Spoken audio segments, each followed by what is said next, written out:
कैसे मैंने 1700 मछली से जो है आपको 1.25 लाख रुपया 1,25,000 रुपया कैसे कमाया, वो चीज़ मैं आज आपको बताता हूँ। अगर आप हर स्टेप में जाते हैं ना तो आपको ज़्यादा प्रॉफिट होता है, जैसे कि मैं करता हूँ और कमाता भी हूँ। 1700 पीस था मेरे पास। 1700 पीस जब मैंने हार्वेस्टिंग किया तो 140 रुपये पर केजी किसको मैंने हार्वेस्टिंग किया। तो जहाँ जहाँ पे शादी फंक्शन पार्टी ये सब होता है ना, तो हमारे प्यारे किसान भाइयों, इंडियन के फार्मिंग चैनल में आप सभी का स्वागत है। आज मैं आप लोगों के लिए बहुत ही अच्छा वीडियो लाया हूँ और वीडियो में मैं आपको बताने वाला हूँ कि जब आप फार्मिंग लाइन में आते हैं तो बहुत सारे स्टेप होते हैं। तो हर स्टेप में आप कैसे कैसे अच्छा खासा प्रॉफिट कर सकते हैं, वो चीज़ें नए नए फार्मर को पता नहीं है। अगर आप फार्मिंग लाइन में आते हैं तो आपको ये पता नहीं रहता है कि किस किस स्टेप, पहले तो स्टेप ही आपको पता नहीं होता है, फिर उस किस किस स्टेप में हमें कहाँ पे प्रॉफिट लेना चाहिए और कहाँ फार्मर को प्रॉफिट होता है, वो चीज़ें पता नहीं होता है। तो हमारा सीधा क्या काम रहता है कि बच्चा जो है लिया, तालाब में डाला, बड़ा किया, बेच दिया। बस यही सबसे जो नए नए फार्मर आते हैं ना, उनको लगता है कि बस यही एक प्रोसेस होता है। बस नहीं, ये प्रोसेस नहीं होता है, प्रोसेस और भी लंबा है। अगर आप हर स्टेप में जाते हैं ना तो आपको ज़्यादा प्रॉफिट होता है, जैसे कि मैं करता हूँ और कमाता भी हूँ। चलिए मैं आज इसको डिक्लेयर अच्छे से करता हूँ, आपको समझाता हूँ। वीडियो में बस बने रहिएगा और हाँ, एक चीज़, वीडियो को शेयर ज़रूर कीजिएगा। तो हमारे पास, जैसे कि आप सबको पता है कि हमारे पास 5 कल्चर तालाब है, 2 नर्सरी तालाब है और मैं प्रॉपर जो है 90% जो है पंगास मछली का फार्मिंग करता हूँ। 10% ही मिक्स कल्चर रहता है, जिसमें कि IMC रहता है। एक नर्सरी तालाब में 20,000 पंगास मछली का स्टॉक करता हूँ। एक तालाब में जो है वो 10,000 पंगास मछली का स्टॉक करता हूँ। तो लगभग आप 30,000 पंगास मछली का मैं स्टॉक करता हूँ। 30,000 पंगास मछली का अगर मैं 200 लाइन 250 लाइन का स्टॉक करता हूँ, तो उसके बाद जब मैं उसको कल्चर तालाब में 100 ग्राम होने के बाद जब कल्चर तालाब में मैं ट्रांसफ़र करता हूँ, तो कल्चर तालाब में ट्रांसफ़र करने के बाद मछलियाँ जो है वो 4 महीने में हमारा मार्केटेबल साइज़ आ जाता है। मार्केटेबल साइज़ हमारे तरफ जो है वो किसान भाइयों लगभग 900 ग्राम, 1 केजी, 1.25 केजी, ये 3 प्रकार का है। तो हमारी मछलियाँ, ये डिपेंड होता है कि किस किस टाइम में रेट ज़्यादा है और किस किस टाइम में हमें हार्वेस्टिंग करना चाहिए। सबसे मार्केटेबल साइज़ अच्छा होता है किसान भाइयों 1.25 केजी और 1 केजी, ये 2 साइज़ जो है हमारे तरफ मार्केटेबल साइज़ एकदम परफेक्ट है। मछलियाँ धड़ाल्ले से बिकती है ये 2 साइज़ की मछलियाँ। कैसे मैंने 1700 मछली से जो है आपको 1.25 लाख रुपया 1,25,000 रुपया कैसे कमाया, वो चीज़ मैं आज आपको बताता हूँ। नर्सरी तालाब से जैसे कि मैंने मछली का ट्रांसफ़र किया बड़े तालाब में। बड़े तालाब में ट्रांसफ़र करते हैं तो हमारा 4 महीने में तैयार हो जाती है मछलियाँ। लेकिन कुछ कुछ मछलियाँ, अब 30,000 बच्चे आप कल्चर कर रहे हैं, 30,000 बच्चे का फार्मिंग कर रहे हैं, तो कुछ कुछ मछलियाँ क्या होती है कि वो बड़ी नहीं हो पाती है। कुछ कुछ मछलियाँ 200 ग्राम रह जाती है, 250 ग्राम, 300 ग्राम, 400 ग्राम की ही रह जाती है और 80 से 90% मछलियाँ वो 900 ग्राम केजी आ जाती है। तो वही चीज़ होता है मेरे तालाब पे भी। अगर आप भी 15,000 मछली का फार्मिंग करते होंगे तो आपके तालाब पे भी होता होगा। अगर आप 10,000 पंगास मछली का भी फार्मिंग करते होंगे तो आपके तालाब पे भी ऐसा होता होगा। तो कुछ % मछलियाँ जो है वो रह जाती है, छोटी मछलियाँ रह जाती है। तो जो छोटी मछलियाँ रह जाती है किसान भाइयों, जो कि नए फार्मर है वो क्या करते हैं कि छोटी मछलियों को भी सेल कर देते हैं। वो रखते नहीं है, छोटी मछलियों को भी सेल करते हैं। लेकिन एक गलती यहाँ पे होता है जो कि नए फार्मर होते हैं। अब क्या गलती होता है कि वो छोटी मछलियाँ जो है वो सेल कर देते हैं जब कम फीड में, जिस टाइम मछलियों का वैसा एक टाइम आता है कि कम फीड में वो बहुत ही अच्छा ग्रोथ करती है।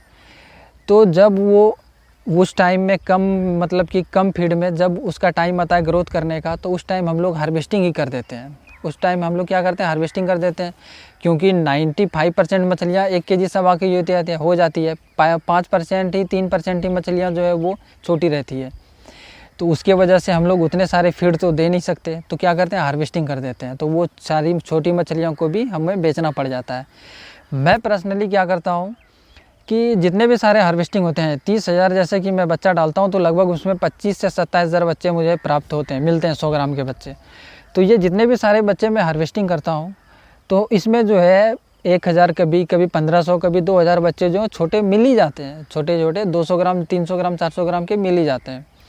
तो जब मेरा लास्ट कल्चर रहता है, जब हार्वेस्टिंग स्टार्ट करता हूँ मैं, इस तालाब का अगर मछलियाँ हार्वेस्टिंग मैं कर रहा हूँ और छोटी छोटी मछलियाँ हैं, तो ये मैं दूसरे तालाब में छोटी मछलियाँ डाल देता हूँ। तो ये मेरा तालाब जैसे कि खाली हो गया। अब ये तालाब खाली हो गया तो फिर अगर बगल वाले तालाब से मैं हार्वेस्टिंग कर रहा हूँ तो उसमें भी तो छोटी मछलियाँ हैं, उसका छोटी मछलियाँ फिर इस तालाब में जो है वो ट्रांसफ़र कर देता हूँ मैं, या नहीं तो नर्सरी तालाब में मैं स्टॉक कर लेता हूँ। ये 2 चीज़ मैं करता हूँ ज़्यादातर। चाहे तो आप छोटे कल्चर तालाब में रखता हूँ खाली, उसमें रख लिया, या नहीं तो फिर नर्सरी तालाब में रख लिया, क्योंकि 1500-2000 बच्चे ही आते हैं ज़्यादातर छोटे बच्चे। पिछले साल लगभग 1700 बच्चे हमारे पास छोटे थे। अब 1700 बच्चे हमारे पास छोटे थे, 1700 बच्चे को फीडिंग कराना, ठंड के टाइम में उसको रखना। तो जो सबसे गहरा तालाब है मेरा कल्चर तालाब, अब इसमें भी देखिए जो सबसे मेरा गहरा कल्चर तालाब है वो मेरे पास 2 है। तो एक तालाब में मेरा 200-250 ग्राम का पहले से बच्चा स्टॉक था, और एक तालाब जो था वो खाली था और वो गहरा भी था और छोटा तालाब भी था, कल्चर तालाब। तो उस तालाब में मैंने क्या किया, 1700 बच्चे जो हमारे पास थे वो बच्चा उसी में स्टॉक कर दिया। अब ठंडी भर जो है उसको गर्म पानी, मतलब बोरवेल से डायरेक्ट पानी देना, ठंडी भर उसको अच्छे से बचा के रखा, मैनेजमेंट अच्छा किया। कल्चर करते हैं आप लोग भी, तो मैं आप लोगों को बता देता हूँ कि फार्मिंग में आपका मैनेजमेंट बहुत ही अच्छा होना चाहिए। सबसे पहला काम होता है मैनेजमेंट, वाटर मैनेजमेंट आपका अच्छा होना चाहिए, बोरवेल का सिस्टम अच्छा होना चाहिए, तो तभी आप ठंडी में स्टॉक करें, वरना नहीं करें।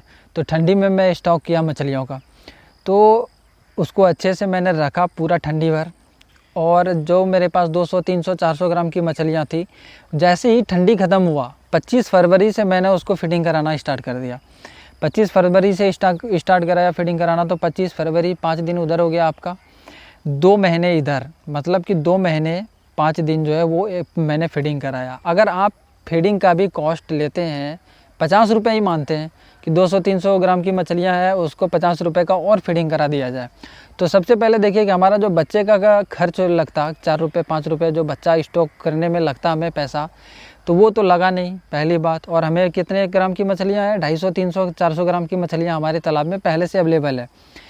तो ये सारी, ये जो बच्चा हमारे पास है, ना बच्चे का पैसा लगा है, ना इसमें आपका जो है जो फीड भी अगर वो खा करके 200-300 ग्राम की हुई है, उसका भी कॉस्ट मैं इधर ही निकाल लेता हूँ प्रॉफिट से ही। वो बच्चा हमारा पूरा टोटली 250-300 ग्राम की वो फ्री हो जाती है। अब उसमें जो है 50 रुपये पर के अगर मतलब कि खर्च आ रहा है एक मछली में, उसको 1 केजी 1.25 केजी करने में, तो 2 महीने 10 दिन में वो मछलियाँ तैयार हो गई थी मेरा पूरा इधर ही निकाला हूँ। अब 15 से 20 दिन पहले हार्वेस्टिंग किया हूँ, तो वो मेरा पूरा तैयार हो गया था अच्छे से। और तैयार होने के बाद फिर किसान भाइयों 1700 पीस था मेरे पास। 1700 पीस जब मैंने हार्वेस्टिंग किया तो 140 रुपये पर केजी किसको मैंने हार्वेस्टिंग किया, तो जहाँ पे शादी फंक्शन पार्टी ये सब होता है ना, तो वहाँ से मेरा मतलब कांटेक्ट था, तो वहाँ से तालाब पे आया आदमी, 140 रुपये पर केजी मैंने उन्हें दे दिया। और उसके बाद लगभग 4 से 5 क्विंटल मैंने इधर लोकल में बेच लिया खुद से ही। मतलब कि जहाँ पे शादी वादी था वो खुद आ जाते थे लेने के लिए, मैं दिलवा देता था तालाब से निकाल करके। अब रही बात कि हमारे पास जो है वो 12 क्विंटल के आसपास माल रह गया था, तो 12 कुंटल के आसपास माल रह गया था। तो अब सिर्फ शादी वाले को ही देना प्रॉब्लम था, क्योंकि जाल लग चुका था तालाब में, तो जल्दी से माल निकालना था। तो जल्दी से माल निकालने के लिए फिर क्या किया, मैंने व्यापारी को बोला, व्यापारी 130 रुपये पर केजी के हिसाब से व्यापारी को दे दिया, तो व्यापारी भी लेके चले गया। 2 दिन में जो है वो तालाब खाली हो गया मेरा। तो 2 दिन में तालाब खाली हुआ, टोटल 1700 पीस में टोटल माल निकला मेरा 16 कुंटल, मतलब 1600 केजी। 1700 पीस में 1600 केजी हमारा जो है वो माल निकला। 1600 केजी को अगर 130 रुपये पर केजी के हिसाब से ही अगर हम गुना करते हैं तो हमारा 2,10,000 रुपया, मतलब कि ये हमारा टोटल खर्च जोड़ करके हमारे पास इतना पैसा आया 2,10,000 रुपया। मैंने बोला पहले ही कि 50 रुपया पर केजी हिसाब से हमारा खर्च हो जाए उस मछलियों को 1 केजी 1.25 केजी करने में, तो 50 रुपया मान के चलें खर्च हो गया।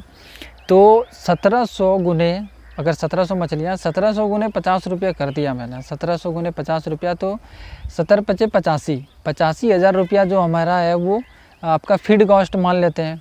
उसके बाद और उसमें 5,000 रुपये ऐड कर देते हैं कि आपका बिजली बिल, क्योंकि ठंडी में रखा था तो बिजली बिल तो होगा ही, बिजली बिल और दवाई, क्योंकि 1700 ही मछली है तो 5,000 रुपया काफ़ी हो गया बिजली बिल और दवाई ले करके। तो ये सारी चीज़ें मिला करके 90,000 रुपया टोटल खर्च हुआ था मेरा। और मछली निकला कितना, तो 2,10,000 का। 2,10,000 में आप माइनस 90,000 कर दीजिए तो 1,20,000 रुपया ये हमारे पास जो है नेट प्रॉफिट आ गया। अब आपको समझ में आया होगा कि मैंने कैसे प्रॉफिट कमाया। देखिए मैं फिर से आपको बताता हूँ कि जब भी आप कल्चर करते हैं ना, तो नर्सरी तालाब रखना फिर भी ज़रूरी है। आप स्टार्टिंग में भी नर्सरी तालाब का काम होता है, और पीछे से बैकअप भी अब जब आप जाते हैं, मछलियाँ जब आप सेल करते हैं तो उस टाइम भी छोटी बड़ी मछलियाँ आपके पास आती है। तो छोटी बड़ी मछलियाँ भी अगर आप रखते हैं अपने तालाब में तो आपको अच्छा खासा प्रॉफिट होता है बाद में भी, क्योंकि नाव में बच्चे का पैसा लगता है।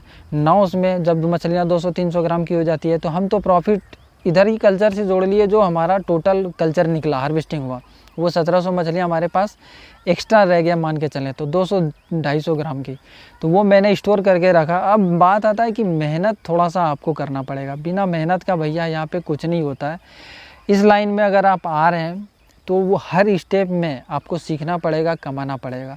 अगर इस लाइन में आप नहीं कमाते हैं, नहीं जोड़ते हैं 1-2 रुपया, तो वहाँ पे आपको प्रॉब्लम होगा। जब आप अच्छा खासा मेहनत नहीं करते हैं ना तो किसान भाई आपको प्रॉफिट भी नहीं आता है। तो प्रयास करें कि स्टार्टिंग जो करते हैं ना वो खुद से करें, मतलब मेहनत जो है, मछलियों को फीडिंग कराना, मछलियाँ का ट्रीटमेंट करना, यहाँ तक कि मैं आज आपको बताता हूँ कि मैं खुद तालाब में खुद से जाल देता था एक टाइम, आज से 5 साल 6 साल पहले मैं खुद जाल देता था। ये मेरा फार्मिंग जो है अब लगभग 8 साल 8.5 साल के आसपास मेरा ये अभी, मतलब कि टोटल जो फार्मिंग मैं कर रहा हूँ लगभग 8 साल पहले से ही कर रहा हूँ। तो 6 साल पहले 2 साल मैं खुद जो है वो किसान भाइयों जाल देता था तालाब में, क्योंकि हमारे पास तालाब ही नहीं था उस टाइम, 1-2 तालाब था। खुद से जाल देना, खुद से व्यापारी को देना, खुद से हिसाब करना, खुद से फीड देना, मैं खुद ये करता था। तो इसी तरह आप धीरे धीरे आगे बढ़िए। फर्स्ट बारी में ही किसी आदमी को आप मत रखिए, नहीं तो उधर भी पैसा आपका वेस्ट जाएगा। प्रॉफिट जो आप अकेले जो प्रॉफिट करोगे, कमाओगे, जहां आपका बढ़ने का चांस रहेगा वो सारा जो है आपका वर्कर ही लेके चले जाएगा। तो फिर से आपको और ज़्यादा पैसा लगाना पड़ जाएगा। इसीलिए पहले आप खुद से करें, छोटे से स्टार्ट करें, सीखें और हमारे चैनल को सब्सक्राइब करें। अगर हमारे साथ जुड़ना चाहते हैं आप तो ट्रेनिंग के रूप में 1 साल का हमारा ट्रेनिंग है, जुड़ सकते हैं। और ऐसे ही इन्फॉर्मेटिव वीडियो देखने के लिए हमारे चैनल को सब्सक्राइब करें। धन्यवाद।